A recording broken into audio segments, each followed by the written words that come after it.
Ada firqah-firqah takfiri yang mengatakan orang megang keris itu syirik, ke kuburan syirik, ini syirik. Itu salah besar. Salahnya adalah tadi kalimat-kalimat atau kebenaran-kebenaran absolut ini sudah jadi sibghatullah man ahsanu minallahi sibghah. Kalimat ini begitu absolut di hatinya orang mukmin. Sehingga ketika terganggu oleh hal-hal yang adat istiadat, kayak pegang keris, kayak apa, ini tidak mengganggu. Tetap kualitas iman ini di atas keyakinan adat membawa apa keris. Kalau orang membawa keris menjadi syirik karena percaya sama makhluk. Orang misalnya kejawen kalau nggak bawa keris nggak nyaman. Orang kota itu kalau nggak bawa ATM juga nggak nyaman. Itu tidak dihukumi syirik. Kamu pergi lupa bawa HP nyaman enggak? Enggak, kenapa tidak dihukumi syirik?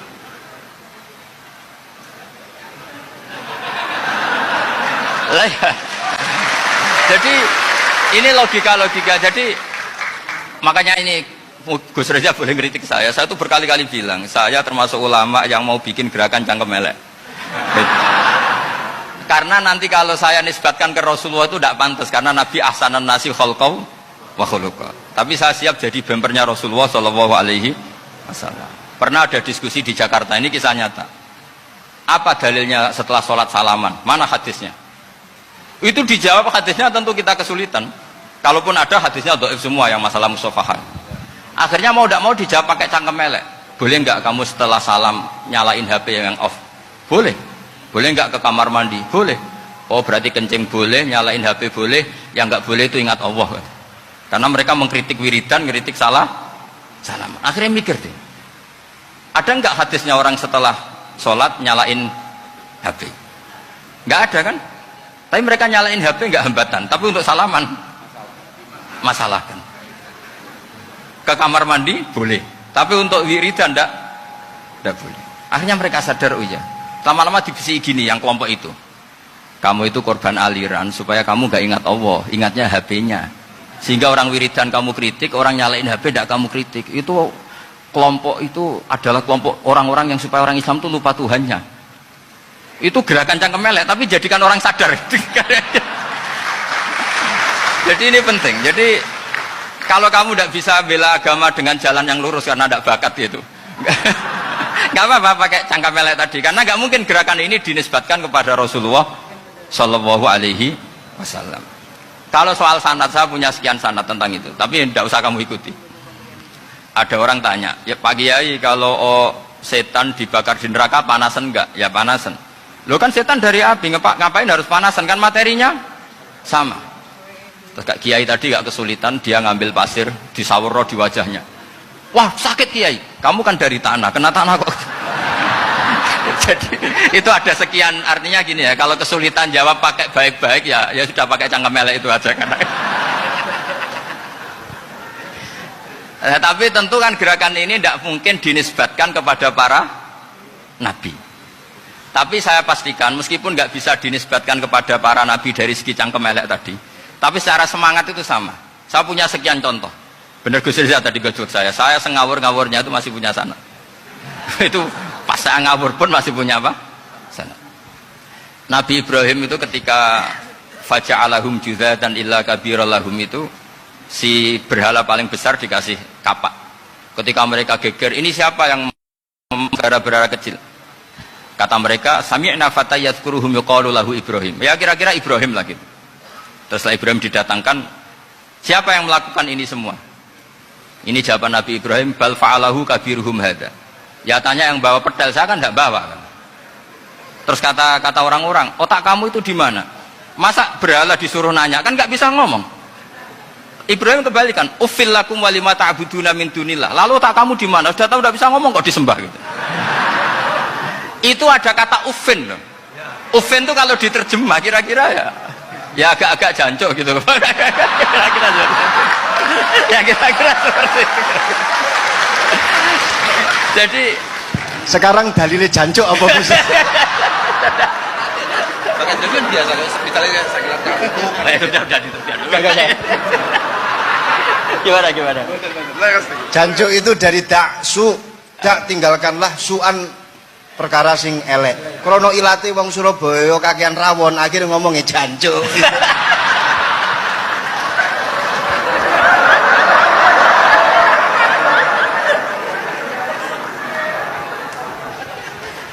Jadi mulai dulu melawan kebatilan itu harus pakai logika yang vulgar. Karena memang nggak mungkin dengan bahasa-bahasa priayi itu nggak mungkin. Dan ini penting saya utarakan. Nah, kalau nanti nggak mungkin dinisbatkan kepada Rasul karena Nabi adalah ahsanan nasi khalqa wa khuluqa, kita yang ngambil alih saja. Gus Reza, saya, Gus Alsan itu cara cangkem elek kan pantas. Luas. Selain bakat ya sudah natural. Karena memang itu cara kita menjelaskan kebenaran. Saya ulang lagi, itu cara kita menjelaskan apa? Kebenaran. Mau tidak mau. Saya pernah ditanya sama seseorang, Gus, beberapa nabi itu kan poligami itu bukti hipersek, karena yang tanya itu orang nasionalis yang nggak pati senang Islam. Terus tak balik tanya, perempuan itu makhluk lemah enggak? Ya lemah. Kalau nolong lama satu itu gimana? Ya baik. Kenapa nolong dua jadi tidak baik? Harusnya kalau nolong tiga tidak baik. Tapi saya tidak dukung poligami enggak. Ini cerita saya. Setidaknya mereka jadi ingat. Saya itu pernah ditanya agak-agak orang ateis, dia benci Islam tapi meneliti Islam. Pertanyaan kedua, kenapa dalam perang itu seakan-akan Nabi itu perampok, hartanya orang kafir disita kemudian menjadi ghanimah, itu kan kayak ngerampok. Terus saya tanya gini, kalau ada penjahat ke rumah kamu kemudian pakai senjata api, setelah kamu ringkus, itu senjata api kamu kembalikan apa kamu sita? Oh ya saya sita, kalau tak kembalikan dipakai ngerampok lagi. Ya sama seperti itu, kalau kekuatan mereka dikembalikan akan dipakai kekuatan mereka lagi. Jadi ya lagi-lagi ini kemenangan orang serius. Karena nanti guyanya sudah dintekno sama Gus Safa sama Gus Riza. Nah, kenapa saya ngajar begitu rileks, begitu santai? Karena pikiran saya sederhana. Fa innal uqula muttarratun ila qabilil haq. Akal sehat pasti dipaksa menerima apa? Kebenaran. Sehingga kebenaran itu tidak usah kamu ngomongkan secara serius, secara tidak perlu. Kebenaran itu mudah diterima. Saya itu pernah ngaji berkali-kali di Jogja di mana-mana sampai ada buku seorang dokter nulis tesisnya itu bangga lagi menjadi muslim setelah ngaji saya itu. Karena saya menerangkan itu ringan. Orang Islam itu harus mencintai Allah. Ciri utama cinta itu tidak tegang, rileks.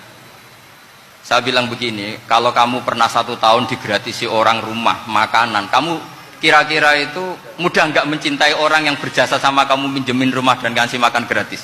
Mudah kan?